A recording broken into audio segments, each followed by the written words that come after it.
that the need to control others is definitely a sickness. When somebody turns you down, now this is something that a lot of women until recently didn't understand. Women like Jamie Curtis, who had never been turned down before.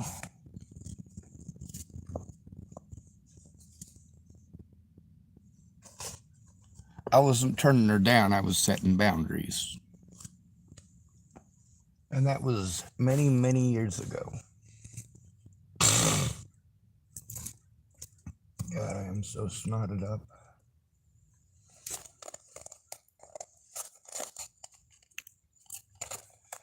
Jamie knew that she could use her looks to collect a bunch of little nerds and basically get them to do her bidding. Each one of them believing they have a chance with her.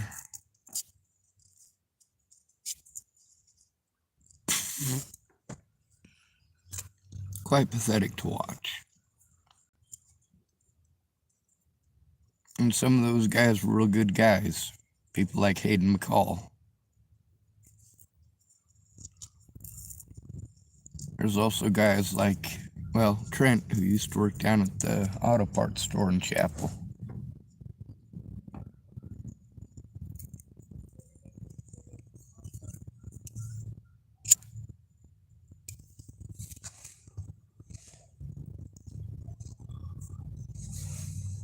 There's a lot of folks who didn't understand this stuff needs to be turned in right away. And with someone. And if I don't have someone with me right away, I have to wait until I have someone to go in with me so I don't get talked over or dismissed. I know and understand the reality of my situation. As a homeless man, I am going to be assumed to be guilty. By most people.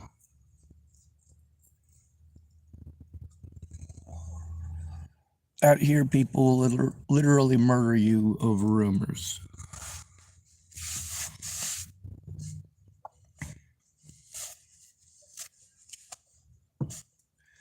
Now, there's a lot of folks who have been physically ill. And because they've been physically ill, they've been unable to come through when they were, well, when it would have been useful. And instead of trying to reschedule, they're just like, oh, well, we missed it. Let's just let it happen. Let it happen. Let it go. Let it go. We'll do something about it next time. No, nobody does anything about it next time. I have to beg them to take it seriously. Of course, I'm also the same idiot who's gone out to rescue people with a 104-degree temperature.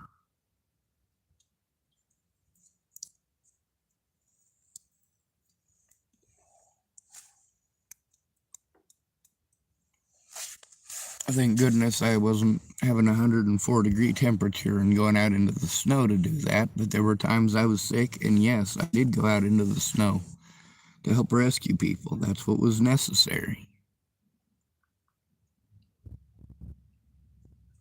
Get out and look.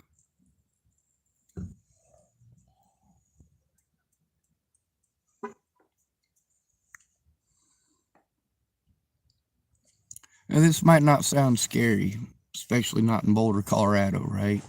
When you got a homeless person that comes up to you and says, hey, we can't find Frank. We started walking from the bus stop because we got kicked out, and we're on our way to such and such warming center. And somewhere between there and here, he must have wandered off or fell asleep. We need to go find him. And yeah, those are the occasions you for certainly need to go find him, because chances are he's too fucking drunk to do anything except go lay down under a bush and pass out.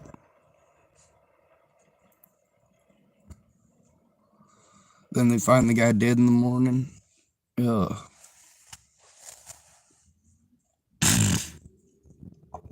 Even worse if it's one of your friends, because officers like Steinman to come and harass you. Make fun of the bumsicle they just found. What swell fellers.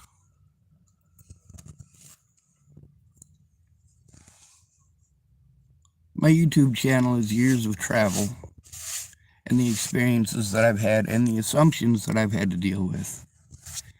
And you can hear people all start off the same. Well, you don't need to start off the same as everyone else. You can start off listening, because the questions that you've got are the same exact questions everybody else had. And the few of you who are going to use your brains and notice stuff, that's good. But you're going to have 10 million questions for literally everything that I say. So instead of that, listen.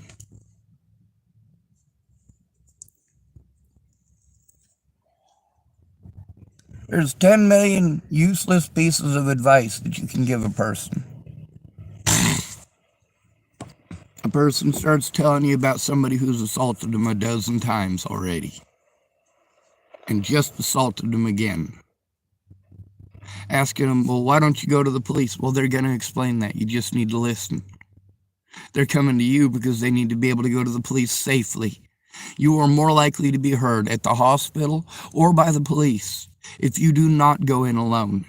If you do go in alone, the way that you look is going to affect the way that those people treat you. If you look like you're broke, you're going to get treated like a junkie.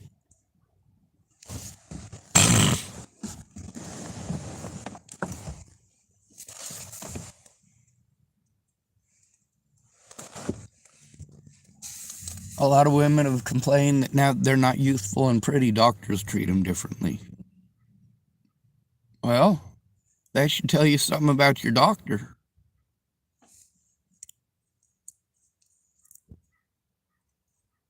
If you're going to try to get a late life diagnosis as a woman, you've got basically one opportunity to do so.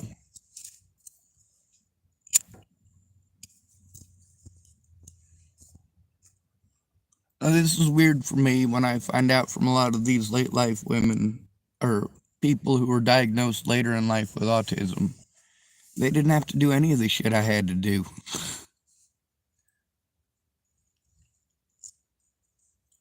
Nearly all of them, it's the same. They didn't even go see an autism specialist.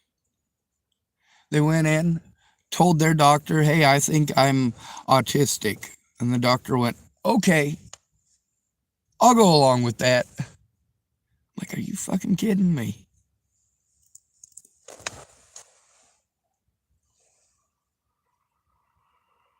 And most of those women diagnosed between the age of 28 and the age of 35. Yep.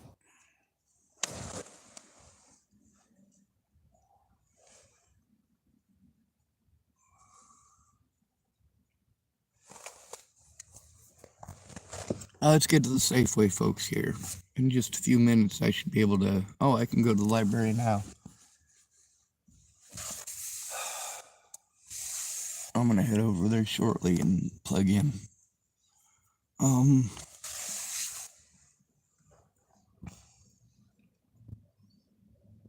The situation with Andrew Wolness here.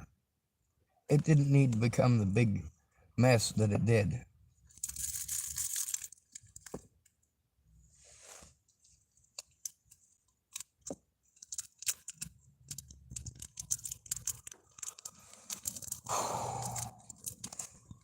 There's a lady here who's trying to help me to the best of her understanding, but let's let's go to this situation where somebody's been hit a dozen times.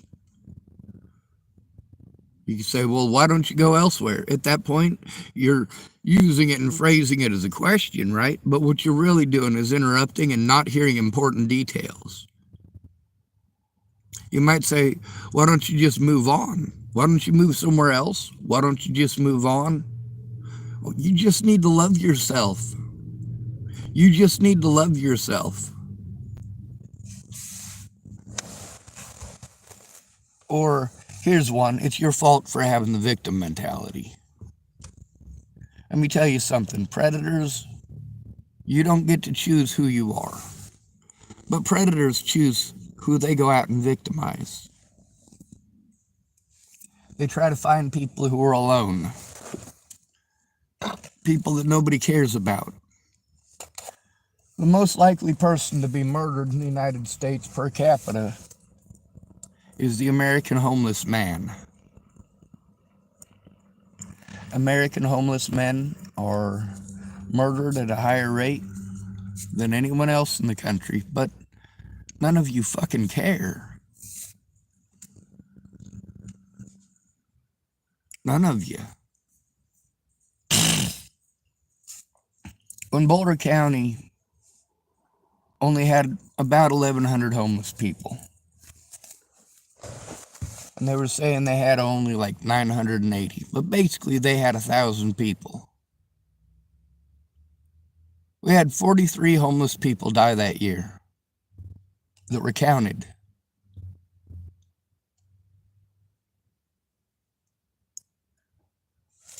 So when you figure in, that's a pretty decent quantity.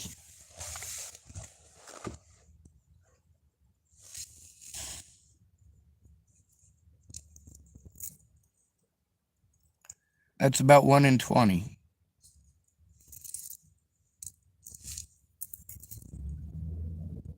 One in 20.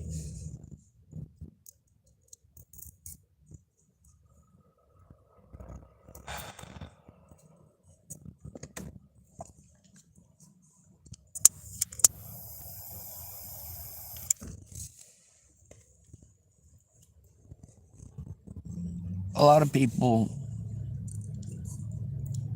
do that. So they want to tell you need to move, or you need to move on, or why don't you move elsewhere? Why don't you just move on? You just need to love yourself.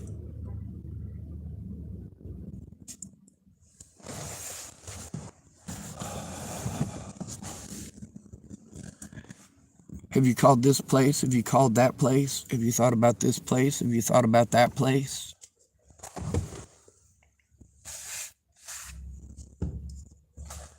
And when the person is telling you the answer, you're just going to talk over them and ask 3 or 4 more questions, aren't you?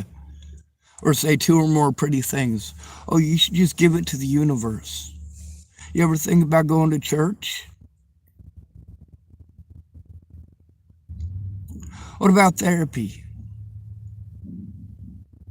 Oh, therapy can help. Or, of course, you want to start telling stories about yourself or somebody else that you knew. Oh, well, I knew this lady who was beaten in Tennessee in 1968. Well, great. But that's a woman, that's Tennessee, and that was 1968.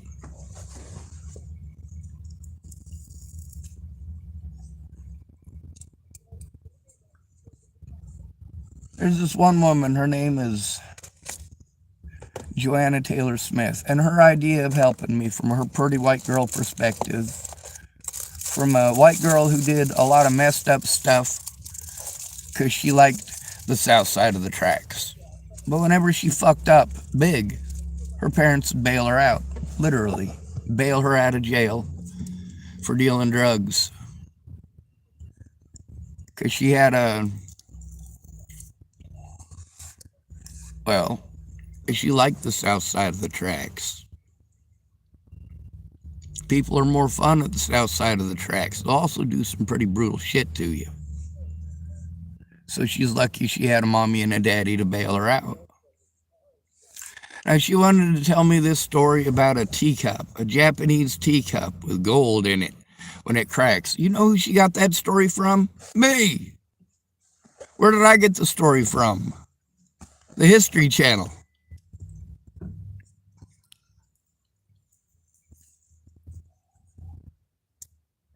Yep. The old History Channel, not, what is it, Basketball Wives? That's not history.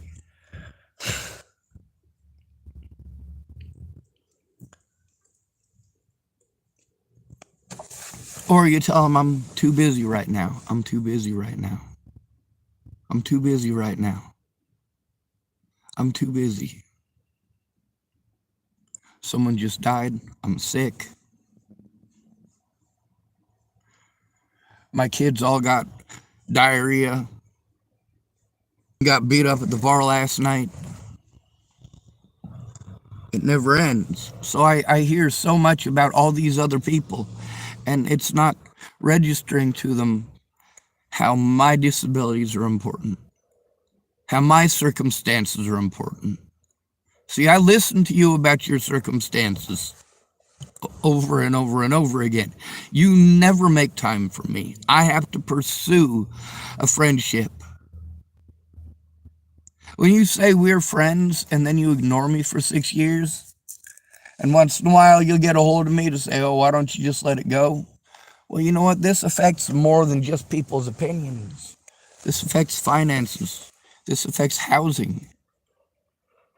This affects my right to defend myself against actual predators. Now, those of you who claim that you've got a stalker, I want you to look at Andrew Wolnez. Do you have those? Do you have those? Most of you who have people that have done that stuff to you, like beat in your vehicle, most of you have broken up with women before. Most of you have had to deal with the stuff that my stepdad had to deal with. If you play a video game, then you're emotionally cheating, and therefore she should be allowed to beat the hell out of you. Well, I think it was a Chevy pickup is what he had. And she bashed in the front windshield, the side windshields. She just went to town on it. Fenders, lights, just beat the fuck out of it. Most of us who have had to deal with predators like Wolnez have seen women do these things dozens of times in our lifetime. There was a guy yesterday. He was driving around in a minivan with a bashed window, and I'm looking at it and I'm going, that looks like somebody took a bat to it, but somebody who doesn't have a lot of strength. You know what happened? This guy's living in his van because his wife beat the hell out of his windshield. Well, probably soon to be ex-wife. But this isn't a young feller. This is an older feller. You know, he's probably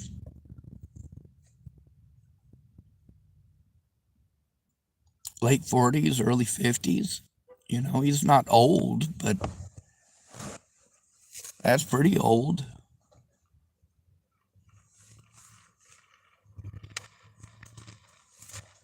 Of course, I'm 43. I consider that old. But that's just because of the way I feel all the time. Now, a lot of these folks here at the Safeway have been real nice to me. And some of them have even stretched the rules a bit, I guess. Maybe not, I don't know. I think it's up to their discretion as far as that goes. But I don't go out of my way to make things worse here. I try to make them better. I also try to follow instructions.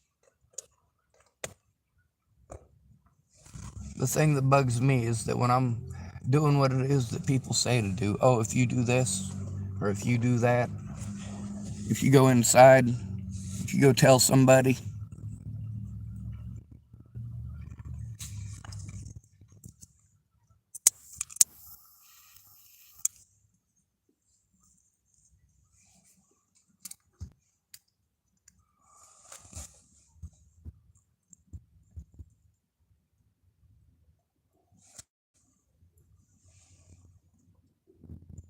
the longer it takes for people to take it seriously, the more likely it is the predators are going to get away. Now, preferably, this is something that a lot of women will do if they're in a fucked up situation. And I know this because I've been in the fucked up situations myself when these things happen. A lot of women, the first person that they'll call is their mother or their sister. And that's where their mother or their sister says, "Hey, Sean, what are you doing this weekend? You think you can help my sister move? You think you can help my daughter move?"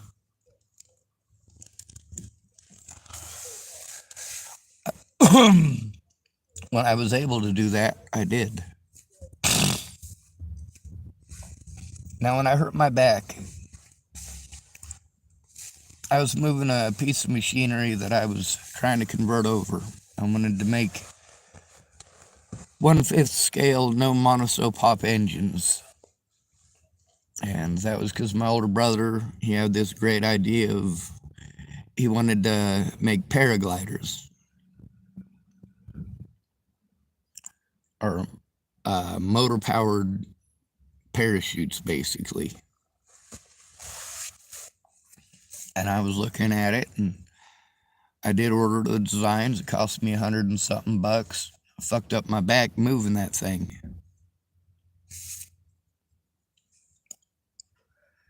My brother, there's a lot of stuff that I was into, right? And once in a while, the things my brother was into, I was also into.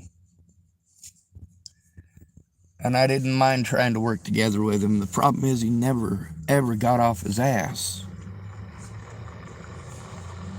At that point, he was getting really into the methamphetamines, and he wasn't my brother anymore. Not by my choice, but by his. He was too busy doing drugs.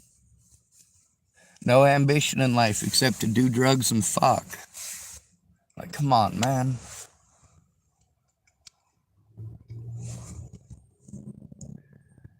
He's always complaining people do the same thing to him that they do to me. They take advantage of him. Of course, he's a tough, prideful, manly man.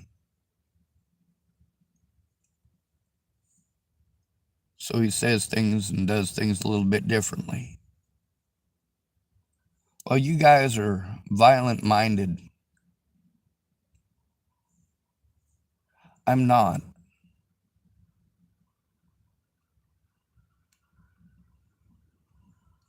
But I'm stuck in the same world as you guys. I have to share the same oxygen, same breathing space. There's also your assumptions that I have to contend with, and those are difficult. Because between evidence of something and something that you heard, you will literally argue with somebody who was there over something that you heard. Someone who was there. I've had people lie to me about situations that are recorded on my YouTube channel. Literally lied to my face about them because they heard this or they heard that. I'm like, it's on my YouTube channel. You can see it for yourself.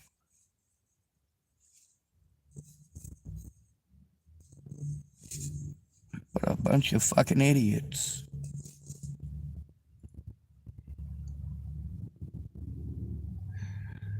There's a million and one things that people can do. When you're being victimized, you need them to shut up and listen. But everybody wants to do the, well, why don't you do this? Why don't you do that? Why didn't you do this? Why didn't you do that? When you ask somebody why they didn't do something and you haven't heard what's going on, you're assuming they haven't done that. That's not the same as they haven't. And when they start trying to explain to you that it went south and didn't work because they had to go in alone, you're going to argue with them some more. That's all you're doing at that point. That is just arguing. And you may see it differently. You're allowed. You're allowed to say, oh, well, I don't see that as arguing. But the thing is, when the victim literally doesn't have a single person who's going to stop and actually listen without doing that whole interrupting and talking over them thing, it's unnerving. And this is how all people treat men who are victimized. Girls are taught that we're that much different that you have to talk over a man and coax him into talking. No, that's just when you talk too much. Like when you come, Let me give you an example of coming home from work. You come home from work, your wife asks you how your day was. Well, you learn to make it short and simple, because if you don't, then she starts giving you the whole, oh, well, you just need to think more positive thing, right? But really, what it gets around to is that she wants to tell you a whole bunch of stuff about her day.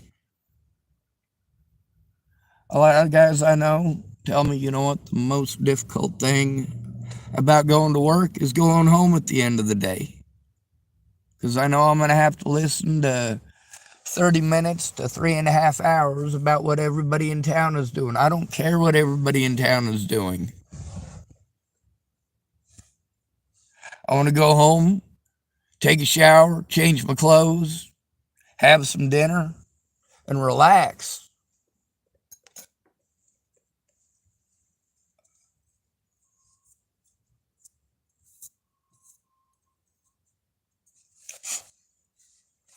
When you don't ask about him because you actually care, you just want to get his quick answer so you can start telling about your day. It's exhausting.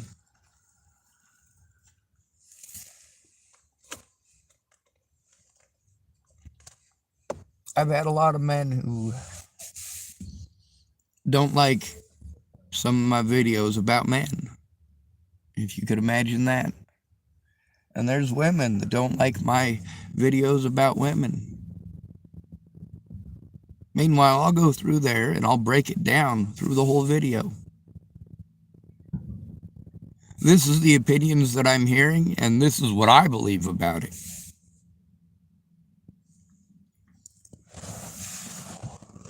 If I say I should, that's always opinions. What I believe is different.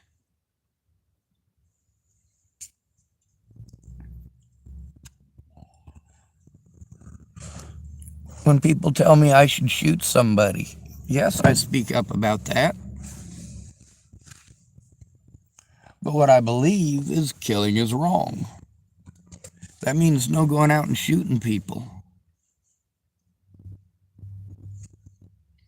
And that seems to be a lot of people's go-to.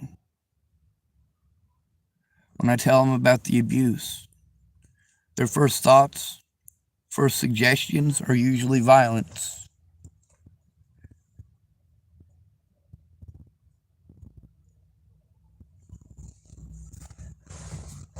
You know what you're supposed to say to somebody who's coming to you like that. You're supposed to talk about how if anybody does that in front of them, they'll hurt them.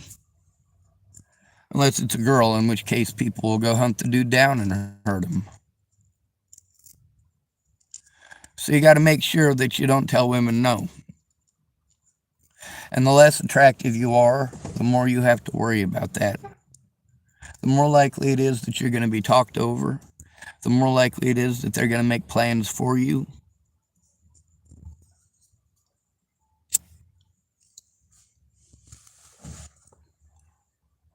A lot of guys I know get home from work only to realize that their wife volunteered them for more work.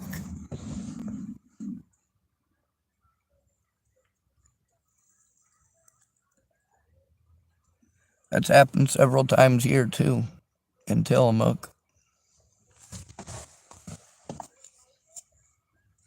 There's a lot of folks at Safeway that have been real nice to me, but also they're at work. They don't have a lot of time and they can't take hours out of their day to hear me when I'm harmed. Meanwhile, I'm going into Safeway because those were my instructions by several managers, including the store manager. Go inside and tell someone.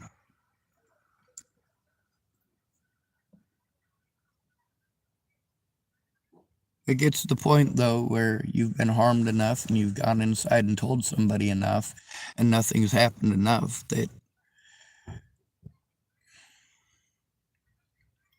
you just go in and tell them just out of habit, basically. You're just doing it because it's what you're supposed to do. You already know it's not doing any good. But hopefully, if you keep doing it, somebody will recognize that it's happening, recognize that it's going on. I mean, give actual recognition to it. Say, hey, this is happening. It is wrong. And someone does need to step in. But then there's the whole argument of who is supposed to step in? Who am I supposed to get a hold of?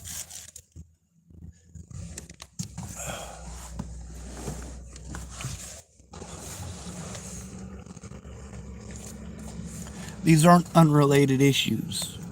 When I first got to Tillamook and I was harmed repeatedly, I went to all of these services when I first got here.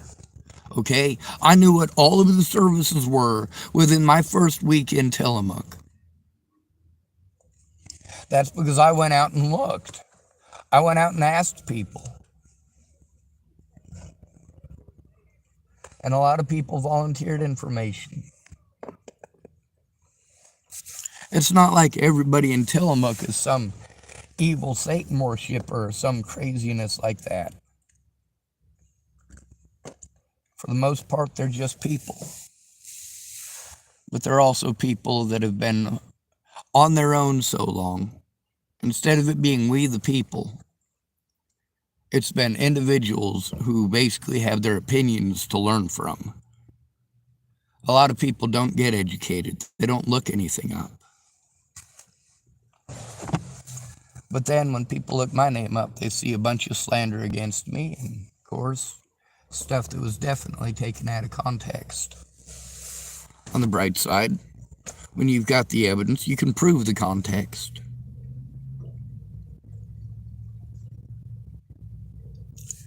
Goddamn, we live in a fucked up world.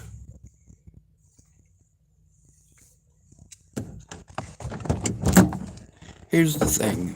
A lot of people, like literally hundreds and hundreds of days worth of people not showing up when they said they would. Hundreds of them. Might even be over 1,000 now. I have waited a lot for people who said that they were going to help, that they would make time. I have waited a lot.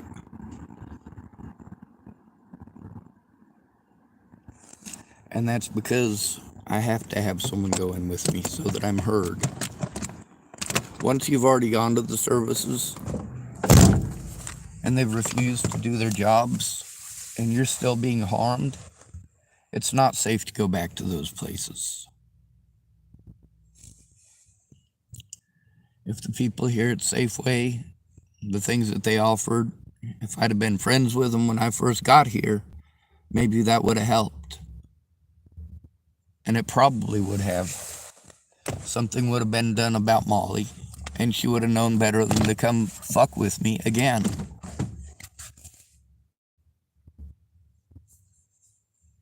So you always tell the victim they need to walk the other way. Well, guess what? If you help the victim to turn it in, their predator isn't allowed to approach them anymore.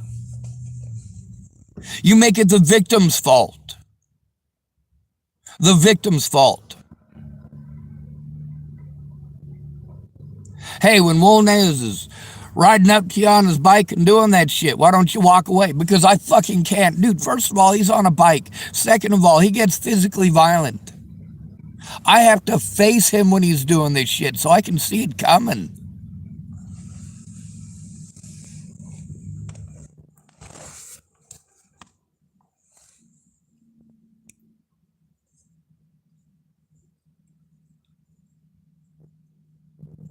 You'll believe what you're told, but you won't look at both sides. Nobody does. I don't have any help getting my fucking evidence into court. And my evidence shows that people intentionally lied, intentionally misled the situation. The people were and still are, in fact and indeed, stalking me. That this has destroyed my finances. That I have had to do desperate things like break windows to save people's lives. But I'm treated as if I'm some sort of horrible criminal for it.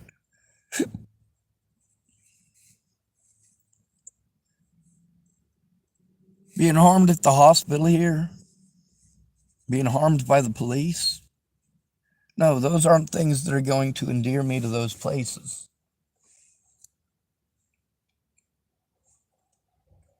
And as far as my safety goes,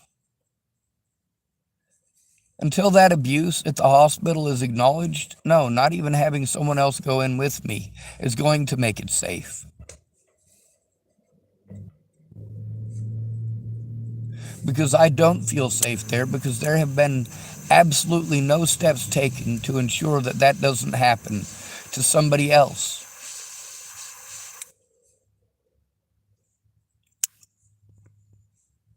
Dr. Stephan L. Stephanides assaulted me in January of last year.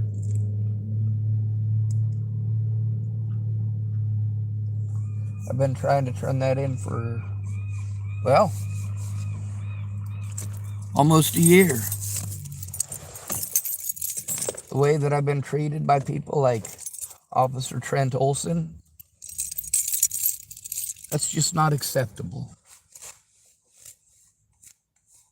And it shouldn't come down to Safeway people to do the government's fucking job. These Safeway people are working for a living and they're paying their fucking taxes for the government to do their goddamn job. The government keeps passing out a whole bunch of grants for a bunch of places that aren't doing their goddamn jobs. Tillamook says there ain't no services. Well, excuse me, says I, there are at least 60 people in positions where they're getting paid to do these jobs that are not doing those jobs. How about we streamline this shit? How about we get rid of the 5 places that aren't doing anything altogether and stop paying those people because they're not doing anything?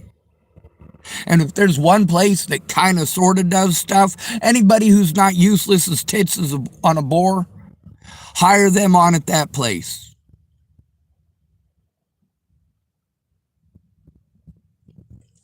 When you've got the services spread all throughout the city, and these homeless people are expected to travel to all these places,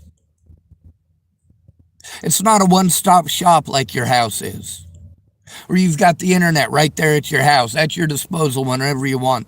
You've got a TV there, and internet for entertainment if you need it. You've got doors that you can lock. And if somebody breaks onto your property and breaks into your house, you have rights. And people will actually care. Whereas if stuff is done to me and my things, no, the cops don't care. Not unless there's civilians who care to go in with me. And most of y'all, you're so used to doing it yourself, right? That you're used to not having a voice. Well, many of you are used to people volunteering things, volunteering help, and giving you that help.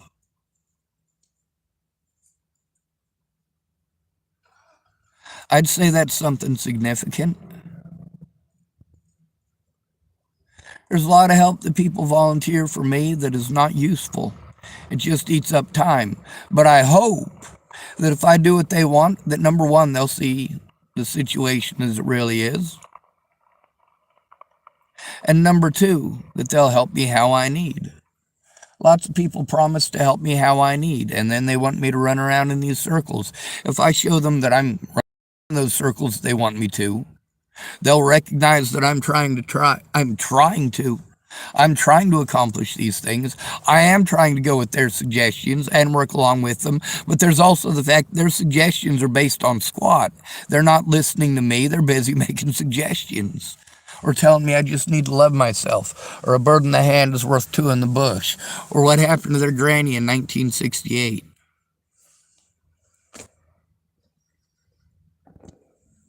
Anyway, I'm going to go in and get something to eat, and then I'm going to head over to the library to plug in. Good to be with you. Thank you for coming to visit. Stay out of trouble or don't get caught. Remember, you are your brother's keeper and your sister's keeper too. And no victim left behind. I have them both. Yes, I do. All right.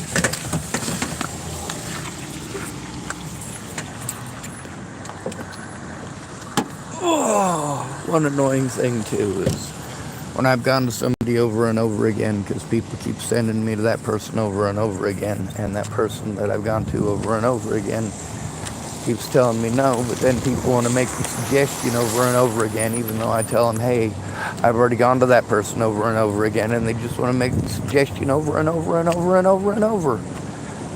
Like about a dozen people and Darren O'Connor. Some of these people, Darren O'Connor only knew who they were because I told him about them. You know? God bless America.